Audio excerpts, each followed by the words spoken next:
बिस्मिल्लाहिर्रहमानिर्रहीम। अस्सलाम वालेकुम रहमतुल्लाह। माय नेम इज़ मोहम्मद हारून और जैसा कि हमने स्टार्ट किया हुआ था किंगडम एनिमेलिया या डाइवर्सिटी अमंग एनिमल्स, तो बेटा हमारे बेसिक 8 लेक्चर तकरीबन हो चुके हैं और 9वां लेक्चर हम कंसिस्टेंटली जो है वो फाइलम से स्टार्ट कर रहे हैं। वैसे देखा जाए किंगडम एनिमेलिया के तकरीबन 35 फाइलम होते हैं, उनमें से 11 जो हैं वो मेजर फाइलें हैं जो सबसे ज़्यादा स्टडी की जाते हैं।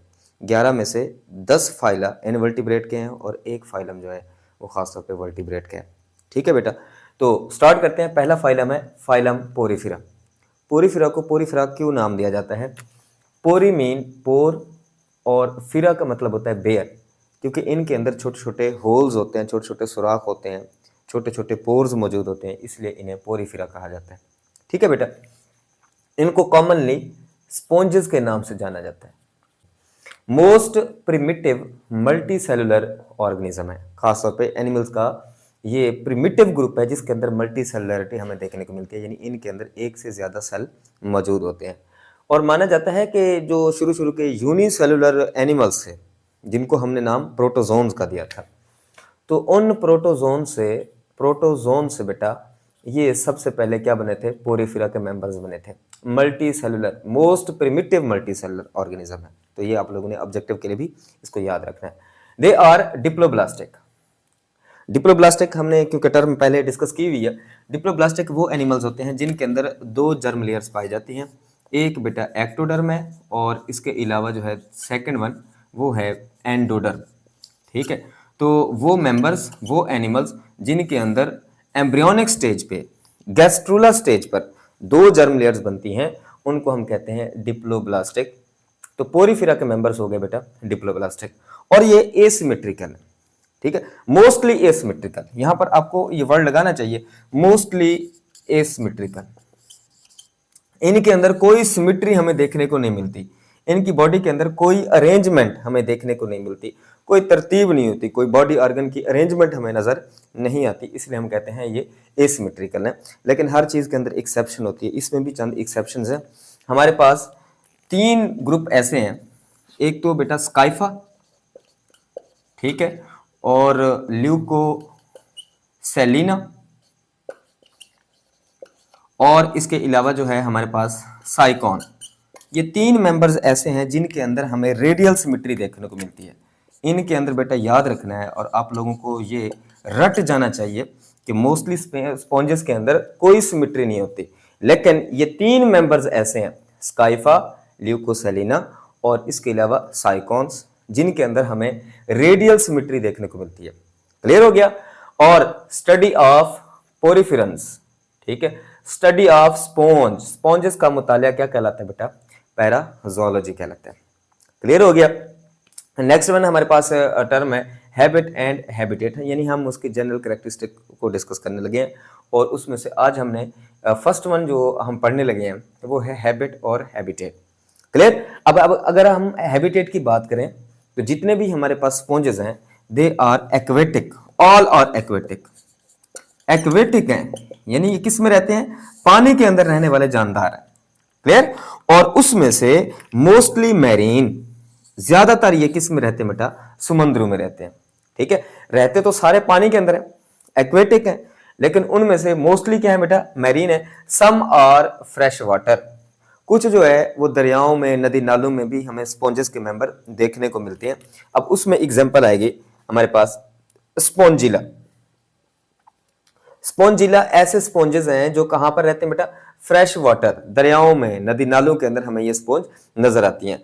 और जो स्पॉन्जेस हैं बेटा दे आर सेसाइल, यानी वो मूव करने, हरकत करने के काबिल नहीं होते, एक जगह पे अटैच रहते हैं। और इसके लिए एक नेक्स्ट टर्म हम ये भी इस्तेमाल कर सकते हैं, दे आर सीडेंट्री। ठीक है बेटा, सीडेंट्री हैं, हरकत करने के काबिल नहीं है। लेकिन एक और बात आप लोगों ने ये याद रखनी है, इनके जो बेटा लार्वा है ना, लार्वा फ्री स्विमिंग है, वो हरकत करने के काबिल होते हैं। ठीक है, तो ये आप लोगों ने याद रखना है कि लार्वा हरकत करने के, लार्वा स्टेज जो है वो हरकत करने के काबिल होती है, लेकिन जब ये अडल्ट हो जाते हैं दे बिकम सेसाइल और सेडेंट्री, यानी वो हरकत नहीं कर सकते। अब इसकी क्या वजह होती है? इसकी वजह ये है कि अगर जो भी लार्वा है, नए स्पॉन्ज जो बन रहे हैं, वो अगर एक जगह पर रहेंगे तो बहुत सारी कॉलोनियां बन जाएंगी। ज़ाहिर बात है, एनिमल्स हैं, हेटेरोट्रॉफ हैं, इन्होंने दूसरों से खुराक लेनी है, तो खुराक लेने के लिए कंपटीशन बढ़ जाएगा, खुराक नहीं मिलेगी तो इनकी डेथ होने के चांसेस हैं। इसलिए जो नए नए लार्वा बनते हैं ना, उनके अंदर फ्री स्विमिंग, हरकत करने की, स्विम करने की, तैरने की सलाहियत होती है। तैर कर किसी और जगह पे सेटल होंगे, वहाँ पर नई स्पॉन्ज बना देंगे। इस तरह ये कंपटीशन कम हो जाता है। क्लियर? इनके अंदर बेटा नेक्स्ट वन है सेल लेवल ऑफ ऑर्गेनाइजेशन है। ठीक है, इनके अंदर आपको कोई टिश्यू देखने को नहीं मिलेगा, कोई ऑर्गन नहीं बन रहा होगा, बल्कि सेल एग्रीगेशन है। सेल्स के ग्रुप यहाँ पर इकट्ठे होते हैं और हर सेल इंडिपेंडेंटली काम कर रहा होता है। ठीक है, कि इनमें कोई टिश्यू और कोई ऑर्गन मौजूद नहीं है, फिर क्या है, सारे सेल मौजूद होंगे और इंडिपेंडेंटली सारे सेल काम करने वाले होंगे। क्लियर? अच्छा, उसके बाद एक बहुत ही इंपॉर्टेंट बात यह है कि ये हमारे पास प्रोटोजोन्स के मेंबर हैं क्वाइनोफ्लैजिलेट्स। क्वाइनोफ्लैजिलेट्स, ठीक है बेटा, ये क्वाइनोफ्लैजिलेट से बने हुए हैं। इनके एंसेस्टर क्या है, कहाँ से ये इवॉल्व हुए हैं? एवोल्यूशनरी हिस्ट्री के लिहाज से देखें तो हमारे पास किंगडम प्रोटिस्टा का जो आगे सब हमने ग्रुप पढ़ा है, जो कि प्रोटोजोन है, प्रोटोजोन के ग्रुप क्वाइनोफ्लैजिलेट्स से आगे क्या बने हुए हैं, पोरीफेरा के मेंबर्स बने हुए हैं। ठीक है, तो हम ये देखेंगे कि क्वाइनोफ्लैजिलेट्स और पोरीफेरा के अंदर सिमिलैरिटी क्या है, उस सिमिलैरिटी को भी हमने साथ साथ डिस्कस करना है। तो यहाँ तक हमारे पास हैबिट और हैबिटेट का जो करेक्टरिस्टिक है, उसको जनरल करेक्टरिस्टिक को हमने डिस्कस कर लिया। नेक्स्ट वन है इंपॉर्टेंट करेक्टरिस्टिक में ऑस्टिया, ऑस्कुलम और स्पॉन्जोसील क्या है। ये ज़्यादातर शॉर्ट क्वेश्चन के तौर पर भी पूछे जाते हैं। ऑस्टिया क्या है, ऑस्कुलम क्या है, स्पॉन्जोसील क्या है, इसको क्लियर करने से पहले आप ज़रा उसी डेफिनेशन पर दोबारा गौर करें। पोरीफेरा के बारे में पढ़ा के इनके अंदर पोर्स होते हैं, इनके अंदर छोटे छोटे सुराख होते हैं। ठीक है, तो उनमें से कुछ को कहते हैं ऑस्टिया और सिंगल एक ओपनिंग होती है उसको हम ऑस्कुलम कहते हैं। तो बेसिक डिफरेंस क्या होगा बेटा, देखें, ऑस्टिया स्मॉल साइज के पोर होते हैं, स्मॉल साइज्ड पोर है। Clear? Large in number, large in number, तादाद में भी बहुत ज़्यादा होते हैं। लेकिन एक और बात जो आप लोगों ने याद रखनी है वो ये है कि यहाँ से वाटर जो है, पानी की जो मूवमेंट है, water move inside the sponge. ठीक है, ये स्पॉन्ज के अंदर पानी को लेकर जाने के लिए इस्तेमाल होते हैं। कौन? ऑस्टिया। और ऑस्कुलम के बारे में अगर देखें तो यहाँ से वाटर जो है वो एग्जिट करता है, यहाँ से पानी बाहर निकलेगा। और इसके अलावा इनका साइज क्या होता है, लार्ज, और ओपनिंग क्या है बेटा, सिंगल। तो ये मैंने 3 बेसिक डिफरेंस आपको समझाए हैं। ऑस्टिया से पानी स्पॉन्ज के अंदर एंटर हो रहा है, ठीक, यहाँ ऑस्कुलम से पानी बाहर निकल रहा है। दूसरा डिफरेंस क्या है, ये स्मॉल साइज के पोर होते हैं और ये लार्ज साइज के हैं।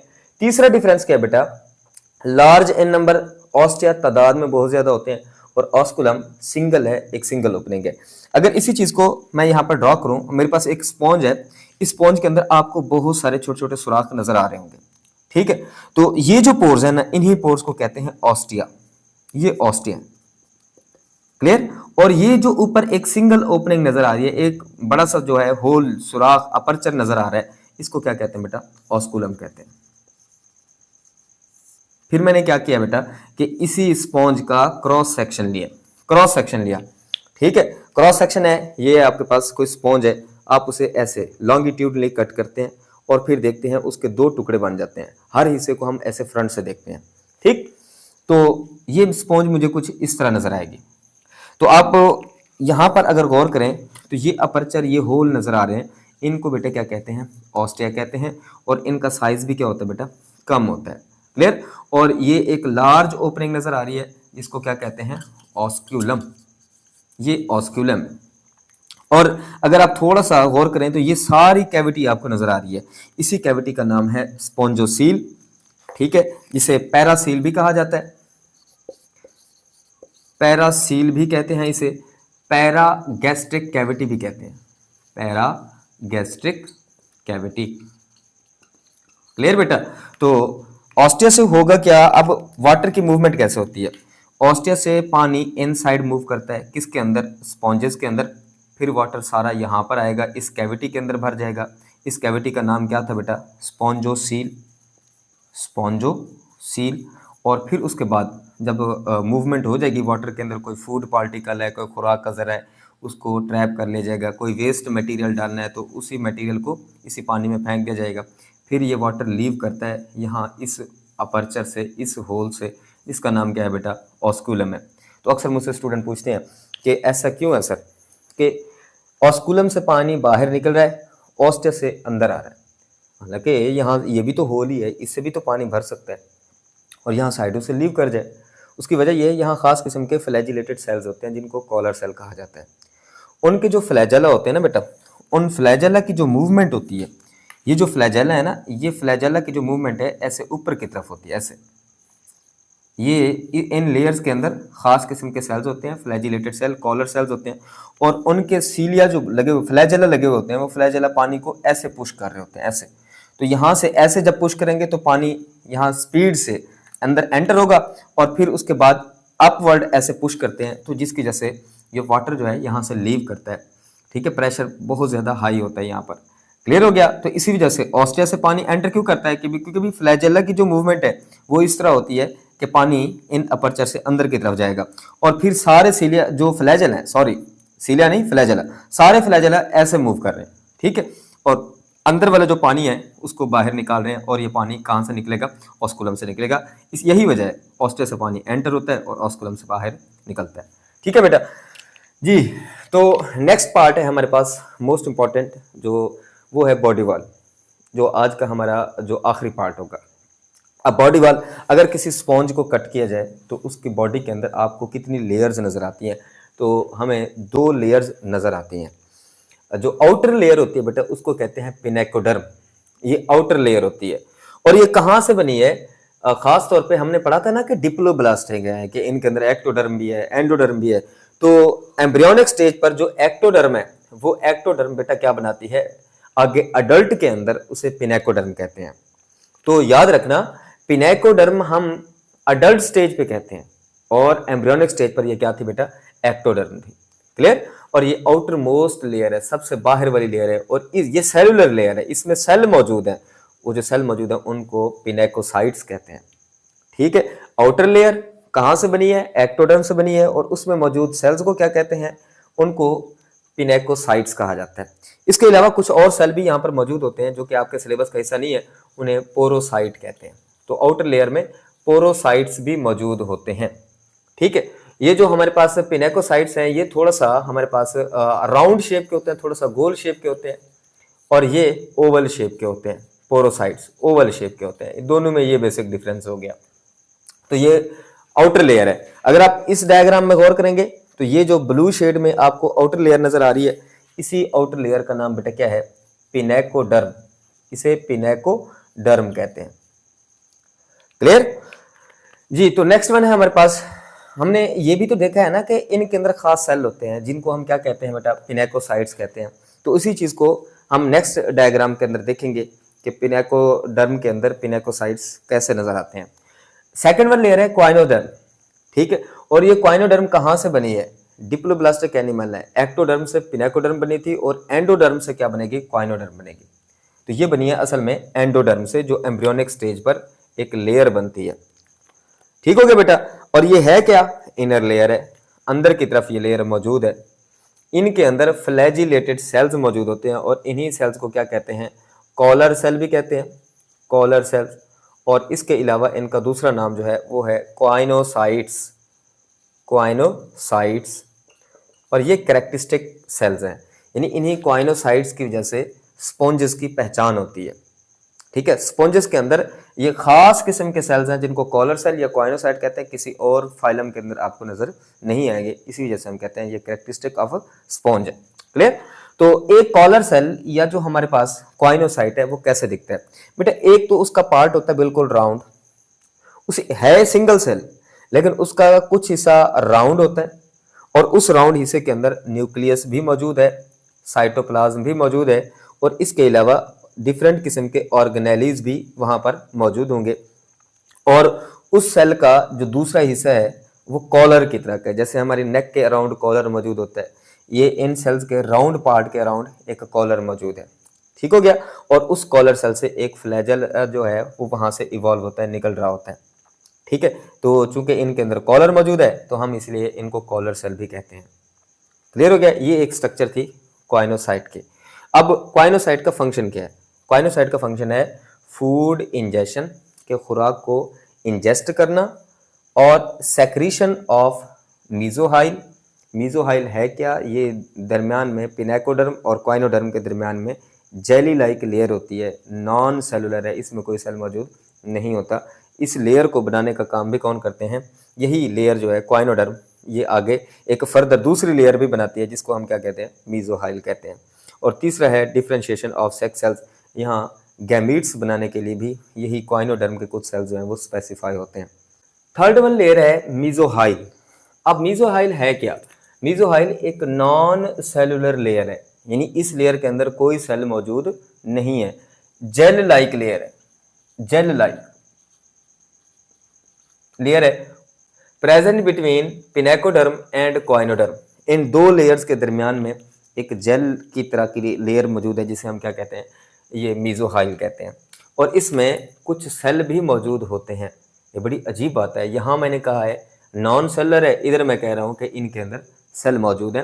तो बहरहाल देखते हैं ऐसा क्यों है। ओरिजिनेटिंग फ्रॉम पिनेकोडर्म एंड क्वाइनोडर्म, यहाँ से ये कंसेप्ट क्लियर होता है कि इस लेयर के अंदर अपने सेल नहीं है, बल्कि जो साथ वाली लेयर्स हैं, कौन कौन सी? पिनेकोडर्म और क्वाइनोडर्म, इसके कुछ सेल्स वहां से सेपरेट होकर इस नॉन सेलुलर जेल लेयर में आ जाते हैं। ठीक है, तो इस वजह से हम कहते हैं इनमें कुछ सेल्स मौजूद होते हैं, हालांकि वो कोई सेलुलर लेयर नहीं है, जेल की तरह की एक लेयर है, लेकिन साथ वाली लेयर से कुछ सेल्स वहां से सेपरेट होकर इसी लेयर में आ जाते हैं, तो हम तभी हम कहते हैं इनके अंदर कुछ सेल्स मौजूद होंगे। वैसे देखा जाए तो ये नॉन सेलुलर लेयर है। तो इस स्ट्रक्चर से आपको ये तीनों लेयर्स जो हैं वो वाजे हो जाएंगी। सबसे आउटर लेयर ये जो ब्लू शेड में है बेटा, इसी को कहते हैं पिनेकोडर्म, पिनेकोडर्म। और इसका क्रॉस सेक्शन लेकर मैंने यहाँ पर उसे मजीद जो है एक फ्रेगमेंट, एक टुकड़ा काट के यहाँ बड़ा करके दिखाया हुआ है। तो ये आउटर मोस्ट लेयर है, बाहर वाली ये लेयर है, और इस लेयर के अंदर ये जो सेल आपको नजर आ रहे हैं इनको कहते हैं पिनेकोसाइट्स। क्लियर हो गया? और उसके बाद ये ब्लैक शेड में आपको एक और लेयर नजर आ रही है, इस लेयर को कहते हैं बेटा क्वाइनोडर्म, क्वाइनोडर्म। और यही क्वाइनोडर्म जो अंदर वाली लेयर है, इसके अंदर आपको ये फ्लैजिलेटेड सेल्स नजर आ रहे हैं जिनका नाम कॉलर सेल है, कॉलर सेल भी कहते हैं, यहां हम उन्हें क्वाइनोसाइट्स भी कहते हैं, क्वाइनोसाइट्स भी कहते हैं। ठीक है, अब दोनों लेयर्स के दरमियान ये ग्रीन ग्रीन जो डॉट लगे हुए हैं, दोनों लेयर्स के दरमियान ये जेल की तरह की एक और लेयर मौजूद है, और ये जेल की तरह की लेयर क्या कहलाती है? इसको हमने नाम दिया अभी मीजोहाइल का, मीजोहाइल। अब यहाँ पर ये जो रेड कलर के डॉट नजर आ रहे हैं ये भी मीजोहाइल को जाहिर करते हैं, और ये जो ग्रीन मैंने यहाँ बड़ा करके सेक्शन दिखाया हुआ है, ग्रीन ग्रीन जो डॉट लगे हुए हैं, ये नॉन सेलुलर जिलेटिनस लेयर है, इसे क्या कहते हैं? मीजोहाइल कहते हैं। क्लियर हो गया? अच्छा, उसके बाद लास्ट जो पॉइंट है, contain some cells originating from pinacoderm and choanoderm. ये जो आउटर लेयर है और इनर लेयर है, इसके कुछ सेल्स सेपरेट होने के बाद इस मीजोहाइल के अंदर मूव कर रहे होते हैं, हरकत कर रहे होते हैं, और इन सेल्स को क्या कहते हैं? अमेबॉइड सेल्स कहते हैं। ये जो रेड कलर में मैंने ये सेल्स सारे बनाए हुए हैं इनको कहते हैं बेटा अमेबॉइड सेल्स, अमेबॉइड सेल्स। क्यों कहते हैं भाई अमेबॉइड सेल्स? इसलिए कहते हैं कि इनकी जो शेप है वो अमीबा जैसी होती है, कोई प्रॉपर शेप इनकी नहीं होती, और जैसे अमीबा मूव करता है ना सूडोपोडिया के जरिए, ये सेल भी सूडोपोडिया के जरिए मूव करते हैं, तो इसलिए हम इन्हें कहते हैं अमेबॉइड सेल्स। क्लियर है? तो आज का हमारा जो लेक्चर था फाइलम पोरिफेरा इंट्रोडक्शन था, और जनरल कैरेक्टरिस्टिक थी, हैबिट और हैबिटेट को डिस्कस किया, साथ साथ ऑस्टिया, ऑस्कुलम और स्पोंजोसील और बॉडी वॉल को डिस्कस किया। इंशाल्लाह नेक्स्ट लेक्चर के अंदर फर्दर हम वाटर वेस्कुलर सिस्टम देखेंगे, और साथ साथ जो डिफरेंट किस्म के सेल्स मौजूद होते हैं स्पॉन्जेस की बॉडी के अंदर, उनको भी हम साथ डिस्कस करेंगे कि उनका क्या फंक्शन होता है। वो भी बड़ा इंटरेस्टिंग टॉपिक होगा। होप सो आपको ये लेक्चर पसंद आया होगा। आज के लिए बस इतना ही, इजाज़त दीजिए, अल्लाह हाफ़िज़।